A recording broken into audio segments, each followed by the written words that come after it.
नमस्कार मित्रों, मैं पंडित अमित शर्मा यूट्यूब के ऊपर अपने हिंदी के एस्ट्रोलॉजी चैनल में आपका स्वागत करता हूं। आज यहाँ इस वीडियो में हम लोग चर्चा करने जा रहे हैं कि गुरु की महादशा हमारे जीवन में कैसी बीतती है, गुरु की महादशा हमें कैसा फल देती है। इस सारे विषयों पर, इन सारे मुद्दों पर इस वीडियो में चर्चा करेंगे। इस चर्चा को आरंभ करने से पहले मैं आपसे एक छोटा सा निवेदन करना चाहूँगा, जो कि हर वीडियो में करता हूँ, कि आप हमारे चैनल को सब्सक्राइब करें और आने वाले वीडियोस को इसी प्रकार देखते रहें। यदि एस्ट्रोलॉजी के माध्यम से आप मेरे से कोई सवाल पूछना चाहते हैं तो ईमेल के माध्यम से कांटेक्ट कर सकते हैं। जब भी आप मुझे मेल करें तो date of birth, time of birth, place of birth लिखना ना भूलें। साथ में अपना एकमात्र प्रश्न लिखें, बहुत सारे प्रश्न ना लिखें और बहुत सारे लोगों की बर्थ डिटेल ना लिखें, क्योंकि बहुत सारी मेलें आती हैं और सभी मेलों में बहुत सारे प्रश्न और बहुत सारे डिटेल्स लिखे होंगे, तो सबका रिप्लाई कर पाना संभव नहीं हो पाएगा। गुरु की महादशा हमारे जीवन में राहु की महादशा के बाद आरंभ होती है। जहां राहु को सबसे बड़ा मेलेफिक प्लैनेट माना जाता है वैदिक एस्ट्रोलॉजी के अंदर, वहीं गुरु को सबसे बड़ा बेनेफिक प्लैनेट माना जाता है। इसका मतलब क्या है कि राहु सबसे ज्यादा कष्ट देने वाला ग्रह माना जाता है और गुरु सबसे ज्यादा प्रसन्नता, खुशी, अच्छे फल देने वाला ग्रह माना जाता है।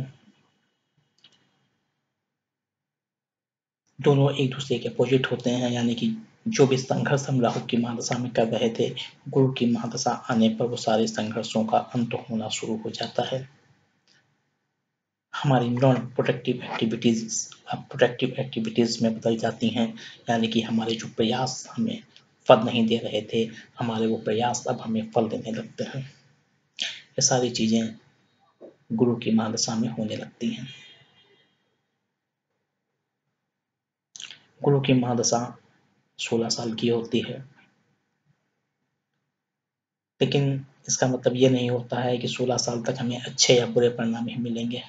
यदि गुरु मजबूत है तो उसका मतलब ये नहीं है कि हमें 16 साल तक एक से परिणाम मिलते रहेंगे, और यदि गुरु कमजोर है तो उसका मतलब ये भी नहीं है कि 16 साल तक हम परेशानियों में रहेंगे।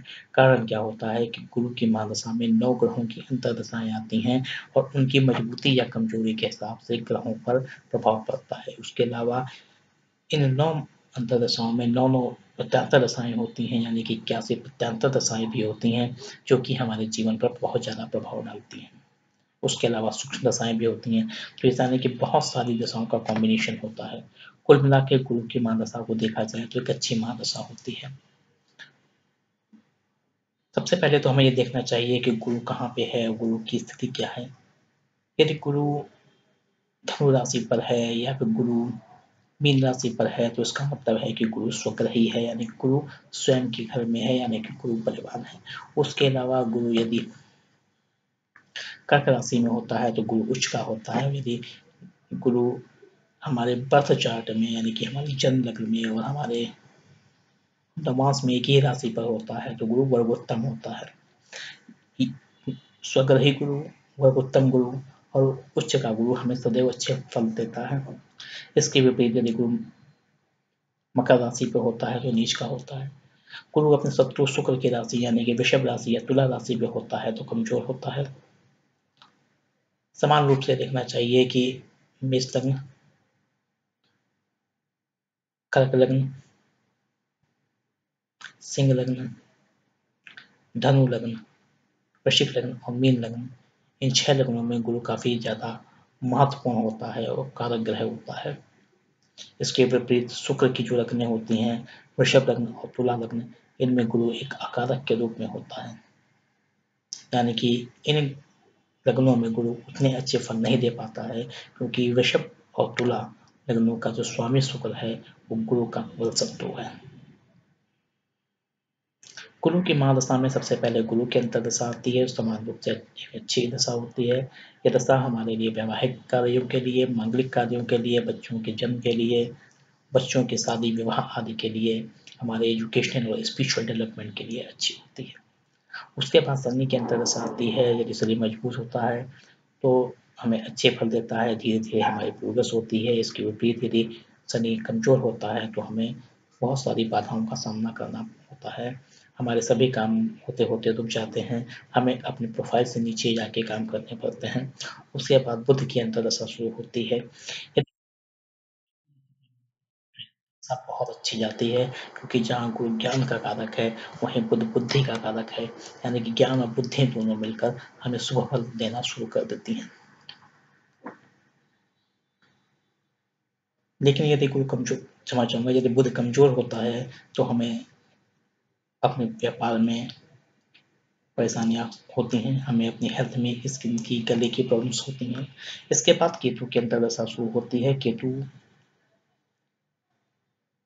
एक मैलेफिक प्लैनेट माना जाता है, यानी कि एक अकारक ग्रह माना जाता है, या कह लें अशुभ फल देने वाला ग्रह माना जाता है।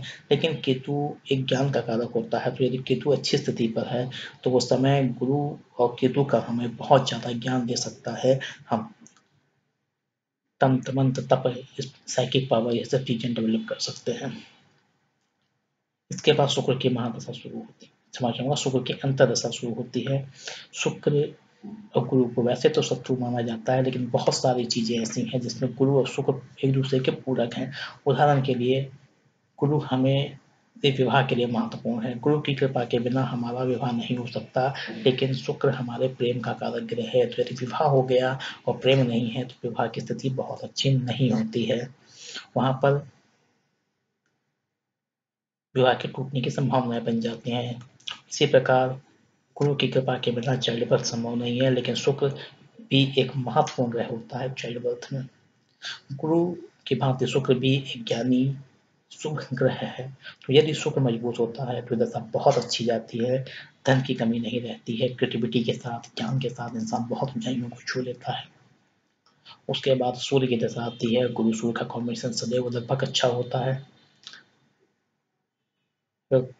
सूर्य थोड़ा खराब भी होता है तो गुरु के साथ वो ठीक ठाक फल देता है, इतना ज़्यादा परेशान नहीं करता है।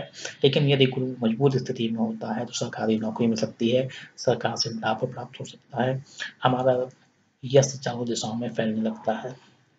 चंद्रमा गुरु सदैव शुभ फल देने वाले होते हैं कि जब गुरु और चंद्रमा मिलते हैं तो एक प्रकार से गज केसरी योग का निर्माण होता है, जो कि सबसे ज्यादा शुभ कॉम्बिनेशन माना जाता है वैदिक एस्ट्रोलॉजी के अंदर। समान रूप से गुरु और चंद्रमा का समय बहुत अच्छा ही जाता है हमारे जीवन में। इसके बाद मंगल आता है जो कि गुरु का शिष्य है, और एक मंगल भी अच्छे ही फल देता है गुरु के साथ, यदि बहुत खराब स्थिति में नहीं होता है।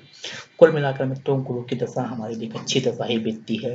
इसमें परेशानियां तो आती हैं यदि हमारे स्थितियां खराब होती है ग्रहों की, लेकिन गुरु की कृपा से, ईश्वर की कृपा से उन परेशानियों का हल हम निकाल लेते हैं। अब ये बात आती है कि गुरु को और अधिक मजबूत बनाने के लिए हमें कौन कौन से उपाय करने चाहिए। यदि गुरु कारक है तो हम गुरु कारक में पुखराज पहन सकते हैं, ऊपर में सुनहरा पहन सकते हैं।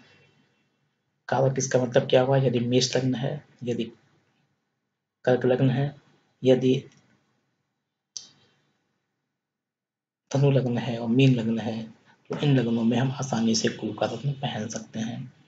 सिंह लग्न में और वृश्चिक लग्न में गुरु की स्थिति के अनुसार हमें गुरु का रत्न पहनना चाहिए।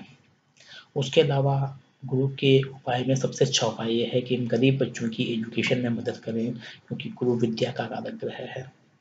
जब भी हम गरीब बच्चों की एजुकेशन में मदद करते हैं तो गुरु की कृपा हमें प्राप्त होने लगती है।